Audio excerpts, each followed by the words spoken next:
जिन्होंने ये हमला किया है, उन आतंकियों को और इस हमले की साजिश रचने वालों को उनकी कल्पना से भी बड़ी सजा मिलेगी।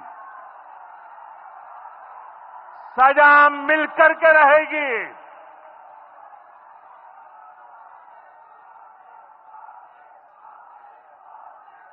अब आतंकियों की बची खुची जमीन को भी मिट्टी में मिलाने का समय आ गया है। प्रधानमंत्री नरेंद्र मोदी के इसी बयान के बाद अब हिंदुस्तान ने पाकिस्तान से पहलगाम अटैक का बदला लेने की दिशा में पहला कदम बढ़ाते हुए पाकिस्तान के आतंकवादी समूह के ठिकाने पर अटैक किया है, जिसे ऑपरेशन सिंदूर का नाम दिया गया है। भारतीय सेना ने 22 अप्रैल को पहलगाम में हुए आतंकी हमले के ठीक 2 हफ्ते बाद पाकिस्तान को मुंह तोड़ जवाब दिया है। बुधवार यानी कि 6 मई की देर रात जब देश चैन की नींद सो रहा था, तब भारत ने ऑपरेशन सिंदूर के तहत पाकिस्तान और पीओके के 9 आतंकी ठिकानों पर बड़ी एयर स्ट्राइक की। यह हमला तीनों सेनाओं आर्मी, एयरफोर्स और नेवी की एक साथ की गई पहली बड़ी कार्रवाई थी, जो साल 1971 की जंग के बाद पहली बार हुआ है। ऑपरेशन सिंदूर के जरिए भारत ने उन आतंकी अड्डों को टारगेट किया जो सालों से भारत पर हमले की साजिशों में शामिल रहे हैं। चलिए जानते हैं पाकिस्तान और पीओके के इन्हीं 9 जगहों पर ही भारतीय सेना ने स्ट्राइक क्यों किया। पहला अटैक हुआ है बहावलपुर जैश ए मोहम्मद के गढ़ में। पाकिस्तान के पंजाब प्रांत का बहावलपुर जैश ए मोहम्मद का मुख्यालय माना जाता है। मसूद अजहर का ये संगठन साल 2001 संसद हमला और साल 2019 पुलवामा अटैक जैसे हमलों में शामिल रहा है। यही वजह थी कि बहावलपुर को इस ऑपरेशन में सबसे पहले निशाना बनाया गया। दूसरा हमला किया गया है मुरीद के लश्कर-ए-तैयबा की फैक्ट्री पर। लाहौर से लगभग 40 किलोमीटर दूर मुरीदके में लश्कर-ए-तैयबा का मुख्य बेस और ट्रेनिंग सेंटर है। साल 2008 के 26/11 मुंबई हमले के आतंकवादियों को यहीं पर ट्रेनिंग दी गई थी। इस कैंप में इंडोक्रिनेशन ट्रेनिंग और लॉजिस्टिक्स की पूरी व्यवस्था थी।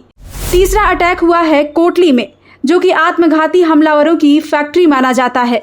पीओके का कोटली इलाका भारत के लिए लंबे समय से चिंता का विषय रहा है। यहाँ आत्मघाती हमलावरों और घुसपैठियों को ट्रेनिंग दी जाती रही है। रिपोर्ट्स के मुताबिक यहाँ एक समय में 50 से ज्यादा आतंकी ट्रेनी मौजूद रहते हैं। चौथा अटैक हुआ है गुलपुर में, जो कि राजौरी और पुंछ हमलों का लॉन्चिंग पैड है। गुलपुर को साल 2023 और साल 2024 में राजौरी और पुंछ में भारतीय सेना पर हमलों के लिए लॉन्च पैड की तरह इस्तेमाल किया गया था। यहीं से आतंकी काफिले में शामिल होकर भारतीय सीमा में दाखिल होते थे। सवाई और सरजल बरनाला, जिसे घुसपैठ की एंट्री पॉइंट्स कहा जाता है, यहीं पर सेना ने 5वें अटैक को अंजाम दिया है।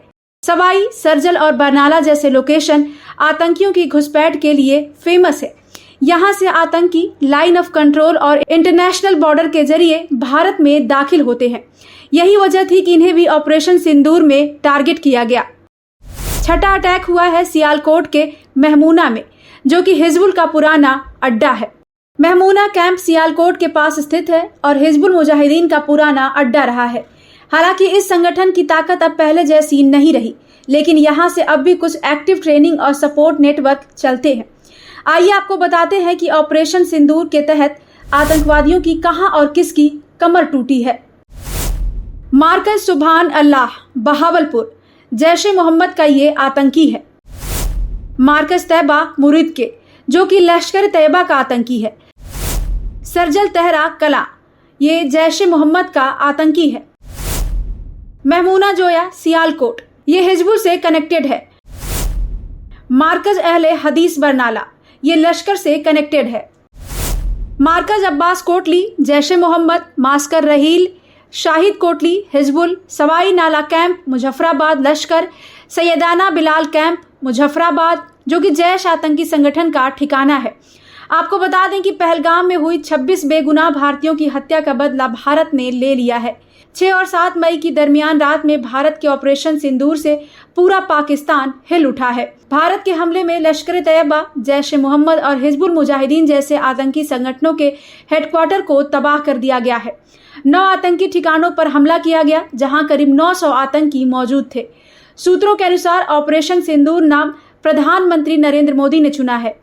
भारत ने पाकिस्तान और पीओके में 9 आतंकी ठिकानों पर मिसाइल हमले किए। इधर सेना की कार्रवाई के बाद गृह मंत्री अमित शाह ने एक्स पर पोस्ट किया। इस दौरान उन्होंने कहा, हमें अपने सशस्त्र बलों पर गर्व है। ऑपरेशन सिंदूर पहलगाम में हमारे निर्दोष भाइयों की क्रूर हत्या का भारत का जवाब है। मोदी सरकार भारत और उसके लोगों पर किसी भी हमले का मुंह तोड़ जवाब देने के लिए प्रतिबद्ध है। भारत आतंकवाद को जड़ से खत्म करने के लिए पूरी तरह प्रतिबद्ध है। Bureau report, prime news.